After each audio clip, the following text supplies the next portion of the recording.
दोस्तों, आप सभी का the logical Indian YouTube channel में बहुत बहुत स्वागत है। मैं हूं एडवोकेट पंकज कुमार त्रिपाठी लखनऊ से। और दोस्तों, अब जबकि गठबंधन लगभग बन गए हैं, एनडीए और इंडिया दोनों गठबंधन बन गए हैं, दोनों ही तरफ पार्टियां अपने अपने प्रत्याशियों की नामों का खुलासा कर रही हैं, घोषणा कर रही हैं, टिकट बांट रही हैं।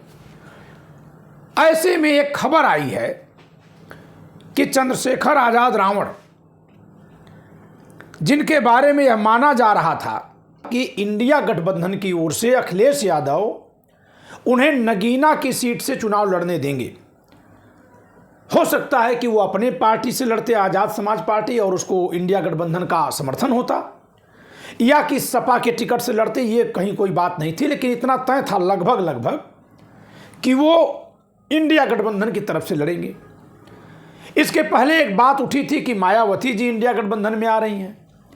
ऐसे ही बिहार में दलित समाज से आने वाले दो पार्टी प्रमुख, जीतन राम मांझी जी और चिराग पासवान जी, इन लोगों के बारे में भी कयास लगाया जाता रहा है कि ये किधर हैं।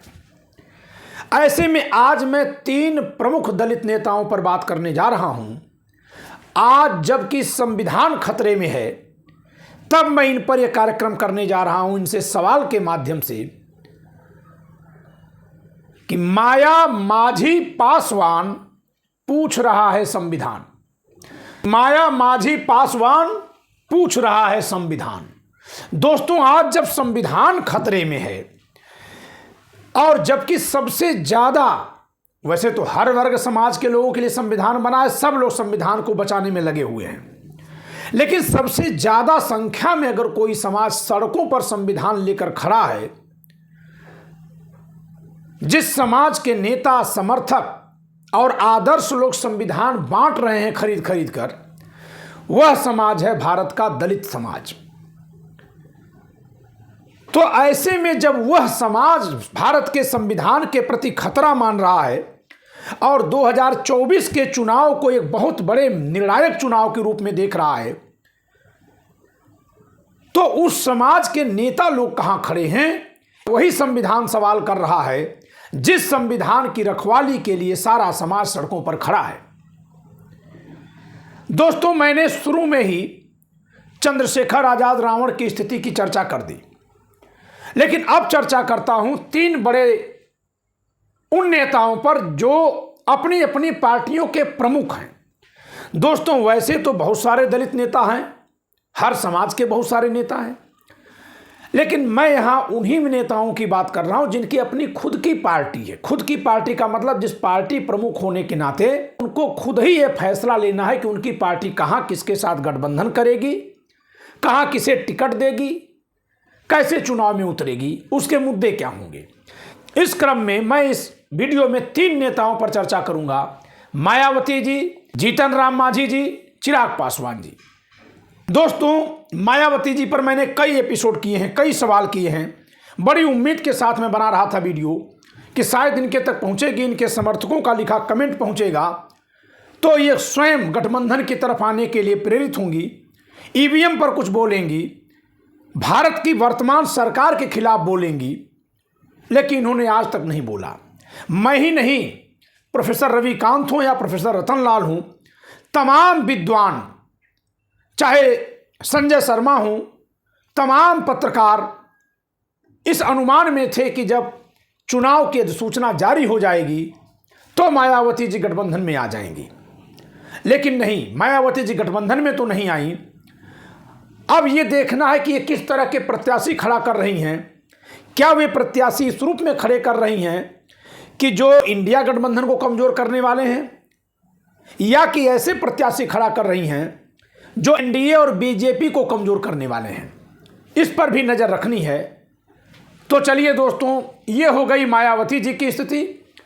और जब जब इनको समाज के जरिए, सोशल मीडिया के जरिए हम लोगों ने कहा मायावती जी गठबंधन में आ रही हैं, तो याद करिएगा, इन्होंने ट्विटर पर जनता की आवाज उठाने वालों के खिलाफ ही लिखा था कि सोशल मीडिया पर जानबूझकर ऐसा षड्यंत्र रचा जा रहा है। कौन सा षड्यंत्र था दोस्तों?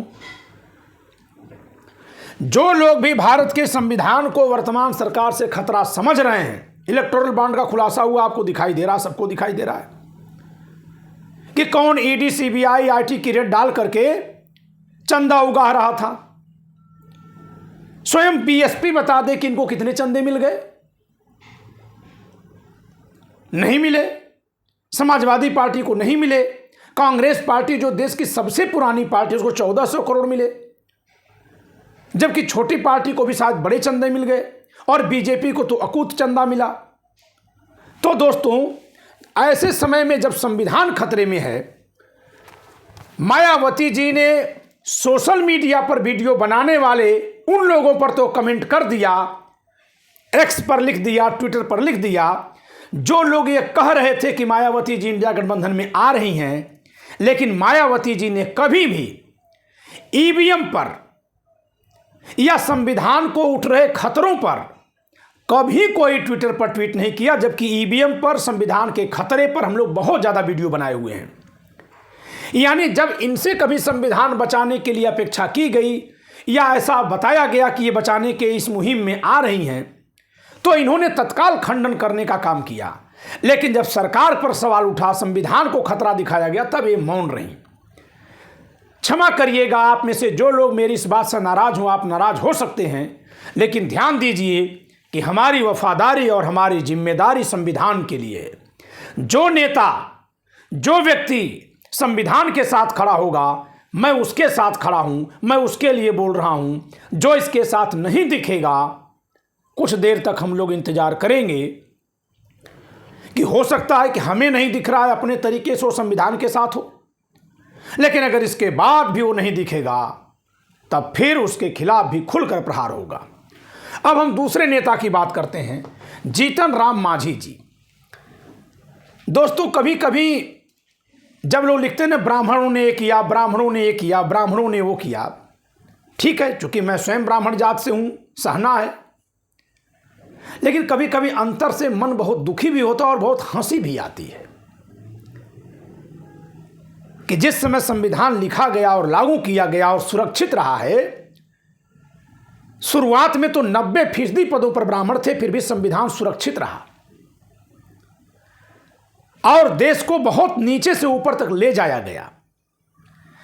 आज जो नेता यही बात कह करके जनता का वोट लिए हैं, क्योंकि ब्राह्मण सबसे ऊपर का समाज था, राजनीति में भी और समाज में भी, धर्म में भी, तो इस नाते उसको जात के नाम पर गाली दे देकर बड़ी आसानी से राजनीति की गई। लेकिन राजनीति करने के बाद कहा और किया क्या जा रहा है? जीतन राम मांझी जी बता दें कि ब्राह्मणवाद किस पार्टी में है, ब्राह्मणवादी विचारधारा किधर है? क्योंकि ब्राह्मण भी दो तरह का है, जैसे हर जात के लोग दो तरह के हैं। एक वो है जो संविधानवाद में यकीन रखता है। आज ही राहुल गांधी का समापन भाषण में सुन रहा था, उन्होंने कहा है कि दो तरह की विचारधारा देश में है। एक विचारधारा वो है जो सारी शक्ति एक व्यक्ति में रखेगी और वो जो कहेगा वो होगा, वही वैज्ञानिक होगा, वही इंजीनियर होगा, वही सबसे बड़ा सैनिक होगा, वही सबसे बड़ा दार्शनिक होगा, वही सबसे बड़ा इतिहासकार होगा। वो हर तरह के कपड़े पहन लेता है, सब कुछ बन जाता है, और शेष उसके चाटुकार मीडिया होगी, जैसा कुछ भी वो अभिनय कर देगा, वो खांसेगा, बोलेगा, छींकेगा, हंसेगा, मोर को दाना चुगाएगा, सबको वे लोग इस तरह से प्रचारित करेंगे मानो भारत का उद्धार कर रहा हो। दूसरी तरफ वे विचारधारा है जो सत्ता के विकेंद्रीकरण में यकीन रखती है, जो कहती है कि नहीं, पंचायती राज लाओ, गांव में चुनाव कराओ, पंचायती राज में आरक्षण करो, अलग अलग समूह बनाओ, जो प्रधानमंत्री पद पर बैठेगा उसे सवाल करने लायक गुंजाइश छोड़ो। याद करिए, मनमोहन सिंह जी भी दूसरे कार्यकाल में प्रधानमंत्री थे तो आए दिन जंतर मंतर पर धरने होते थे। वो धरना देने की शक्ति कहां से थी आपको? संविधान से। संविधान की उस शक्ति का सम्मान कौन कर रहा था? वही व्यक्ति कर रहा था, उसी की पार्टी कर रही थी। तो दो विचारधाराएं हैं देश में। राहुल गांधी ये कह रहे थे, अब इसी विचारधारा को आप हर पार्टी पर लागू करिए। अगर इस विचारधारा की बात करें तो जीतन राम मांझी जी बताएं कि इलेक्टोरल बॉन्ड का जिस तरह से उगाही किया गया है बीजेपी द्वारा, ये उनके साथ मिलकर मंत्री बने हुए हैं बिहार में। जी हाँ, हैं। जैसे ही लालू प्रसाद यादव जी ने इनको बुलाया था कि आइए हम बनाते हैं, तो इन्होंने भी ट्विटर पर लिख करके मना कर दिया था कि नहीं नहीं, हम ये काम नहीं करेंगे, आपके साथ नहीं मंत्री बनेंगे। ठीक है, बहुत बढ़िया बात है। फिर किसके साथ हैं? बताइए मांझी जी, ये संविधान का सवाल है कि इलेक्टोरल बॉन्ड के जरिए सीबीआई, ईडी और आईटी का डंडा चला चला कर जो चुनाव का धंधा करके हॉस्पिटलों से 162 करोड़ रुपए वसूलने का काम करने वाले लोग हैं, क्या आप उनके साथ हैं? फिर गरीबों का मसीहा बनने का नाटक मत करिए। दोस्तों, गाजियाबाद का जो अस्पताल 162 करोड़ का चंदा दिया है, उसके यहां पहले रेड पड़ती है। रेड पड़ने के 8-9 महीने बाद वो 162 करोड़ का चंदा देता है। मैं दावे के साथ कह रहा हूं कि रेड पड़ने से चंदा देने के बीच के समय का ऑडिट निकाल दिया जाए अस्पताल का, तो वहां बहुत सारे पेशेंट को रोक रोक करके, मर जाने के बाद भी रोक करके, सही हो जाने के बाद भी रोक रोक करके पैसा उगाहा गया होगा। क्योंकि जब रेड पड़ी होगी, उसके पास थ्रेट आया होगा कि इतना चंदा दो वरना तुम्हें परेशान किया जाएगा। वो कहां से लाया होगा? फिर इसके बाद वहां के बिल बढ़ाए गए होंगे, दाम बढ़ाए गए होंगे, लोगों से वसूलने का काम किया गया होगा। जो अस्पताल लोगों को जीवन देने के लिए था, वो अस्पताल चुनावी चंदा देने के लिए डकैतों का काम किया होगा, अपराधियों की तरह लोगों को लूटा होगा। क्या अभी भी समझना बाकी है कि संविधान को खतरा किससे है? लेकिन आप मंत्री बने हैं, ठीक है भाई, सारा दोष ब्राह्मणों का है। चिराग पासवान जी हनुमान बन जाते हैं और लोग कहते हैं कि रामायण काल्पनिक है, तो ब्राह्मणों की लिखी किताब है, तुलसीदास ने लिखा है। स्वामी प्रसाद मौर्य जी और शंभू सिंह को तो रोज खोज के लाइए। वो पत्रकार होकर इतनी जातिवादी और जहरीली बात करते हैं, उनके समझ से देश की सारी बुराई केवल एक जात के लोग पैदा किए हैं। और इस तरह के लोग ही दोस्तों असली गुनहगारों को नहीं पकड़ते हैं। अगर गुजरात में बिल्किस बानो के गुनहगारों में से तमाम ब्राह्मण थे, मैंने वीडियो बनाई थी और मैंने कहा था कि मैं इनको ब्राह्मण नहीं मानता, ये ब्राह्मणों पर धब्बा है। मैंने गुजरात की जेल में बंद संजीव भट्ट पर तो भी वीडियो बनाई ही नहीं। वो तो हीरो है।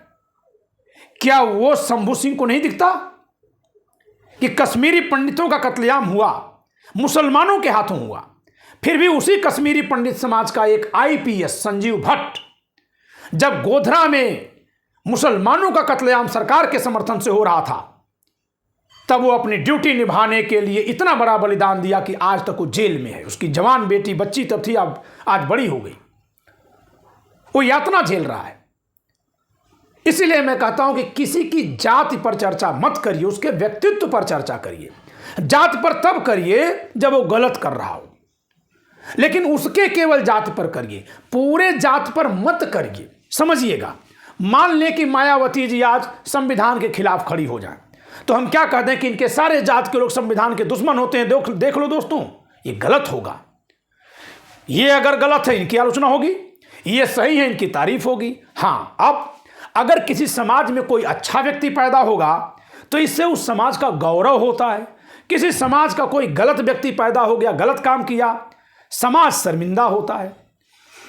वो कौन दुबे था जो कानपुर देहात में हमला कर दिया था, 8 पुलिसकर्मियों को मार दिया था, शहीद कर दिया था, गाड़ी पलट गई, मारा गया।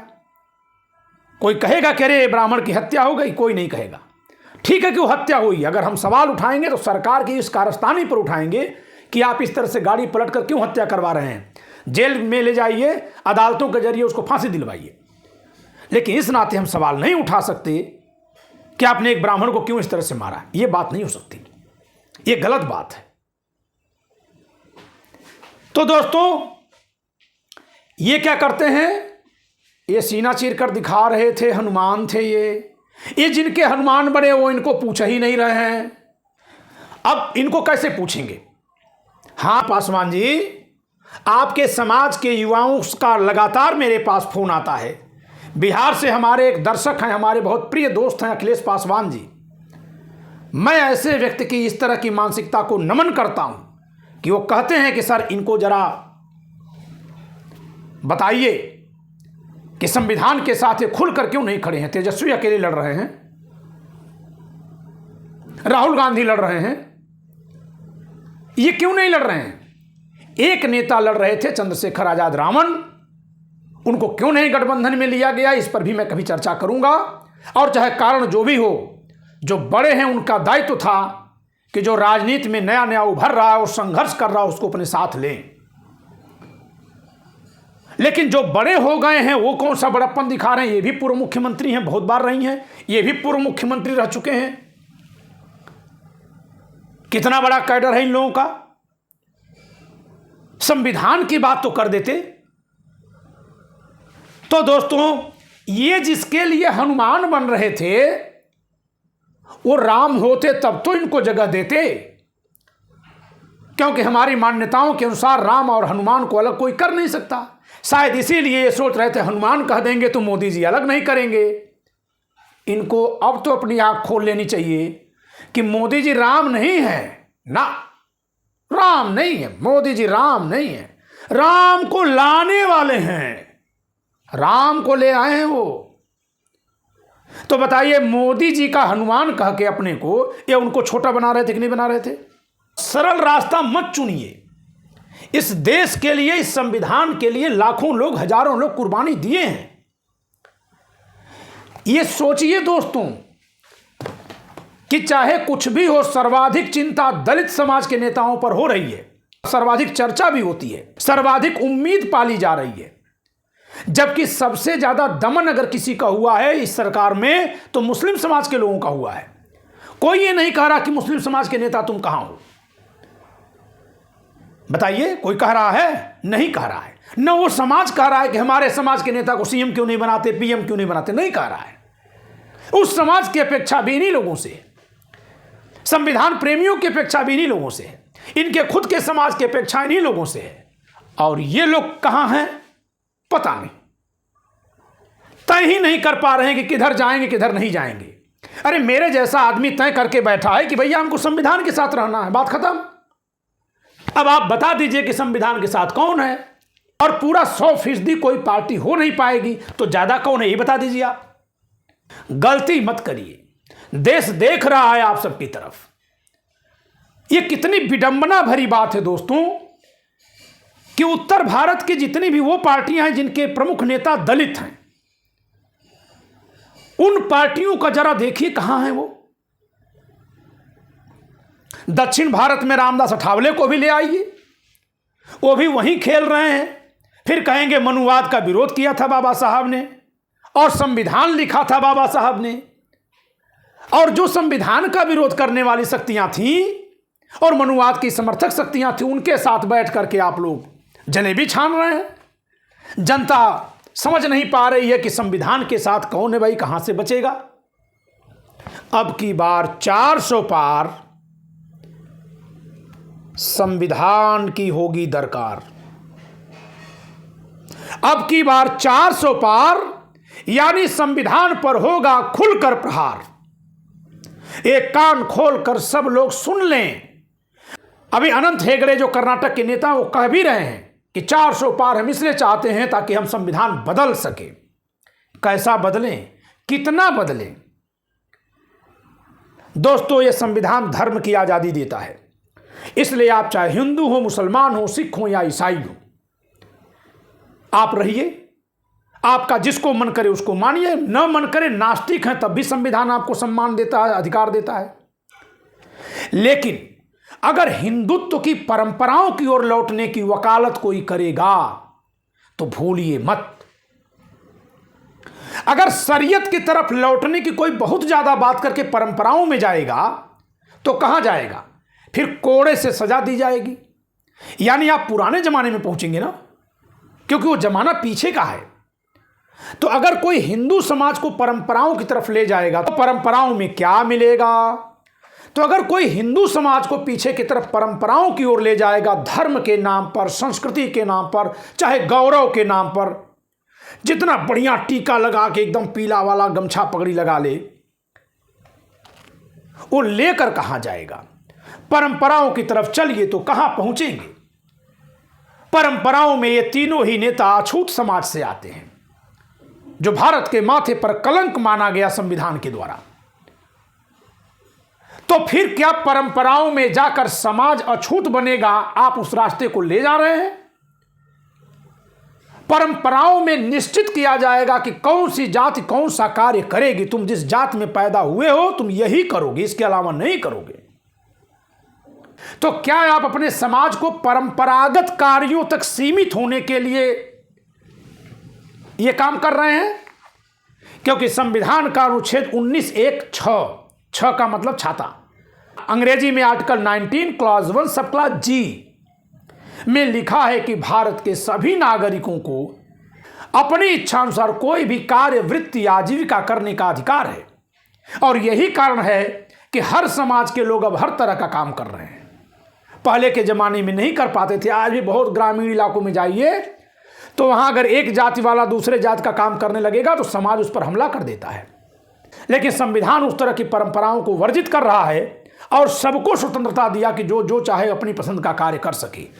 तो क्या आप परंपराओं की तरफ देश को लौटाएंगे? अगर नहीं तो फिर बताइए कि संविधान कहां है और आप कहां हैं? आप हमें समझा दीजिए, जनता को समझा दीजिए कि जहां आप हैं वहां से संविधान सुरक्षित हो रहा है, कोई दिक्कत नहीं है। शायद हम जैसे लोग ही गलत सोच रहे हों, लेकिन मुंह तो खोलिए, कुछ तो बोलिए। ये जनता आपको देख रही है, आप तीनों लोगों को देख रही है कि ऐसे वक्त में जब समाज, जब जनता संविधान को खतरा देखकर सड़कों पर है, आंदोलन कर रही है, झूठे झूठे मामलों में शरीफ नेता जेल भेजे गए हैं, मनीष सिसोदिया जेल में है, संजय सिंह जेल में है, महुआ मोइत्रा की सांसदी चली गई है, क्योंकि ये सब के सब लोग संविधान के लिए बोल रहे थे। और तब आप उस समाज का वोट पाने वाले लोग जिसको संविधान जाने पर सर्वाधिक खतरा होगा, फिर भी मैं एक स्पष्टीकरण दूं, संविधान जाने के बाद खतरा सबको होगा, ये सब लोग माने। आप लोग नेतृत्व करने के लिए जो समाज के द्वारा तैयार किए गए हैं, क्योंकि अगर आप नेता बने हैं तो खुद आप ही नहीं बने हैं, आपके समाज ने आपको नेता बनाया है, समर्थन दिया है। एक नेता तैयार होने में 40-50 साल लगते हैं, बहुतों को दबाना पड़ता है। लेकिन आज आपसे जब नेतृत्व की उम्मीद है, आप लोग कहां हैं? देखना है दोस्तों ये लोग कहां हैं। ये वीडियो आप खूब शेयर करिएगा, लाइक करिए, शेयर करिए, इसको रोज शेयर करिए, इस वीडियो को खोज खोज कर शेयर करिए। आज रविवार है, आज रात में 9 बजे लाइव क्लास नहीं होगी। संविधान पर जो लाइव क्लास होती है नहीं होगी। रोज संविधान पर मैं रात के 9 बजे लाइव क्लास लेता हूं। आप सबसे एक निवेदन है कि रात की 9 बजे की संविधान की इस लाइव क्लास में आप अधिकाधिक संख्या में जुड़िए, लोगों को प्रेरित करिए, और अगर लिंक न मिले तो दिए गए नंबर पर आप व्हाट्सएप करके लाइव क्लास का लिंक मांग लीजिए। बाबा साहब ने कहा है और सारे महापुरुषों ने माना है, कहा है कि ज्ञान से सब कुछ हासिल होता है। और ज्ञान भी किसका? एक तो जीविका कमाने की क्षमता का, और दूसरे कमाने के बाद उसकी रक्षा करने का, यानी अधिकारों का ज्ञान। तो दोस्तों, आप जिस किसी विधा से अपनी रोटी कमा रहे हैं वो मैं नहीं सिखा सकता, लेकिन जो कमा रहे हैं वो गंवाना न पड़े, कोई छीन न ले, उसके लिए जो संविधान लिखा है बाबा साहब ने और हमारे महापुरुषों ने संविधान सभा में बैठ करके, इसके जरिए इसका ज्ञान दे करके हम आपको आपका हक, अधिकार सुरक्षित कैसे रहेगा इसकी जानकारी तो दे ही सकते हैं। बस आपको यही करना है कि रात में 9 बजे क्लास ज्वाइन करनी है। जय संविधान।